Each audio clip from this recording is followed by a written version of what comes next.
নমস্কার, জয় মা দুর্গা। জয় মা দুর্গা। আপনারা কোথা থেকে এসেছেন? আমরা হৃদয়পুর থেকে এসেছি। আচ্ছা, বাহ, ভালো কথা। তোমার নাম কি? জেনিফা দত্ত। জেনিফা, নামটা কিন্তু খুব সুন্দর দিয়েছে। কে দিয়েছে? আপনি? না, আমার শ্বশুরমশাই। শ্বশুর মশাই দিয়েছে। আপনি ওর মা, তাই তো? আপনি আমার এখানে আসলেন এই প্রথম? ছিলেন না তো? না, এই প্রথম দেখা আমাদের না, পরিচয়। এখানে ওদের নিয়ে পড়াতে আসতাম, কোচিংয়ে আসতাম, তখন দেখতাম আচ্ছা, আচ্ছা, আচ্ছা। এখানে দেখতাম। কিন্তু আমার সঙ্গে এই প্রথম দেখা। আপনাকে তো আমি কোনো দিক দিয়ে চিনি না আগে, এই প্রথম পরিচয়। তো আপনার সম্পর্কে যেগুলো বললাম, তোমার সম্পর্কে সব ঠিক আছে? ভালো লেগেছে এখানে এসে? ভালো লেগেছে, খুব ভালো লেগেছে। তো তুমি তোমার পরিচিত আপনার কেমন লেগেছে বলুন? তোমার মা তোমার? খুবই ভালো লেগেছে, আমার মনটা অনেক হালকা হয়ে গেছে। আচ্ছা আচ্ছা। যে সমস্ত আপনি বললেন, একটু সামনে দেখো, নালে কিছু শোনা যাবে না। ওইগুলো যদি আমি করতে, ও যদি ঠিক মতন করে, যে জিনিসগুলো আছে সবই কেটে যাবে। আমার খুবই ভালো লেগেছে, আমার মনটা হালকা হয়ে গেছে। কয়েকদিন ধরে আমার মনটা কষ্ট পাচ্ছিলেন, একটা মনে অশান্তি ছিল, যেটা এখন শান্তি লাগছে একটু, তাই তো? রিলিফ লাগছে, একটা বিশ্বাস মনের মধ্যে হচ্ছে যে না, আগামী দিনগুলো বেশ ভালোই যাবে। কি? আর জেনিফা তো খুবই সুন্দর, সত্যিই জেনিফা। হ্যাঁ, তো যাই হোক, তো দুজনেরই বলছো এখানে এসে এখানকার এনভায়রনমেন্ট ভালো লেগেছে, তাই তো? তো তুমি তোমার পরিচিত লোকদের কি বলতে চাইবে? আমি আমার পরিচিত লোকদের এটাই বলবো যে প্লিজ এখানে আসুন, জোরে বলো। এখানে আসুন, এখানে ভিজিট করুন। একটু সামনে ধরো। ম্যাম যা বলবেন অন্তত শুনুন, আপনারা সেটা শুনে নিজেদের লাইফে সেটাকে কাজে লাগান এবং ফল পাবেন, এটুকুনি বলতে পারি। আমার নিজের চোখে দেখা সেটা। তোমার চোখে দেখা, তুমি একজনের রেফারেন্সে এসছো, তাই তো? তো মানে খুব অল্প টাইমের মধ্যেই ভালো রেজাল্ট, তাই তো? এবং সব থেকে বড় কথা, এটা মায়ের কৃপা, মা দুর্গার কৃপা। এটা জ্যোতিষীদের কাজ না, আমার কাজ না, এটা মা দুর্গার কৃপা।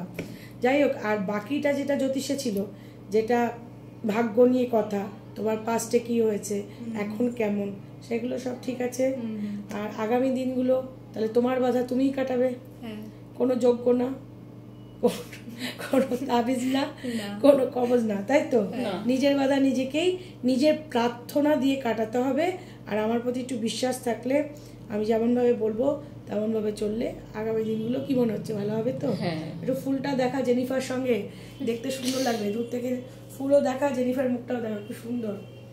জেনিফাকে দেখছেন খুবই সুন্দর, একদম পুতুলের মতো। আপনারা আমাকে পুতুল বলছেন, এখানে আর একটা পুতুল বসে আছে, বল ঠিক না? ও তো দেখে খুব সুন্দর লাগছে, বলছে ম্যাম দেখতে সুন্দর। আচ্ছা আচ্ছা, তুই আবার আমাকে তুলছিস কেন? আমার বেকা মুখ আসবে, লোকে তারপরে বুঝতে পারবে না, ভাববে কে মইকে যাবি না, ফটো তো বিচ্ছিরি আসে। ঠিক আছে, ভালো থাকো। তাহলে যেগুলো বলবো তুমি সেগুলো করবে। এটা তোমার পুষ্টি, ঠিক আছে?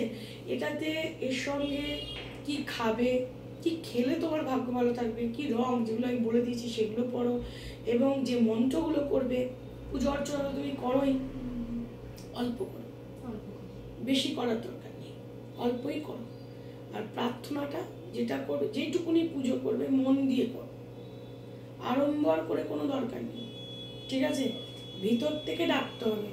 সামনে কিছু ফল টল দিয়ে দিলাম আমরা, আর সেই ফলগুলো নিয়ে পরে আমরা খেয়ে নিলাম, কে কতটা খাবো, ওটাকে পুজো বলে না, প্রার্থনা। না দিলেও হবে, ঠাকুর আমাদের সব দিয়ে রেখেছে, ঠিক আছে? তো ভালো থাকো। যে কারণে তুমি এসছো, যে বিষয় নিয়ে এসছো, সেটা সাকসেস হও এবং জীবনে অনেক অনেক ভালো থাকো, সমস্ত বাধা বিপত্তি কাটিয়ে। আর আপনার শারীরিক সুস্থতাও আমি কামনা করি।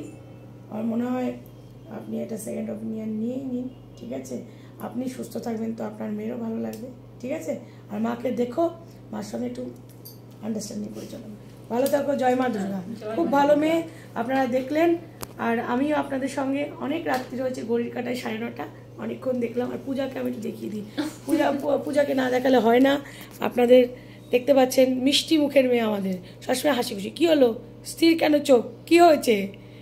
পিঙ্কটা পরে তো ভালোই লাগছে, বাহ।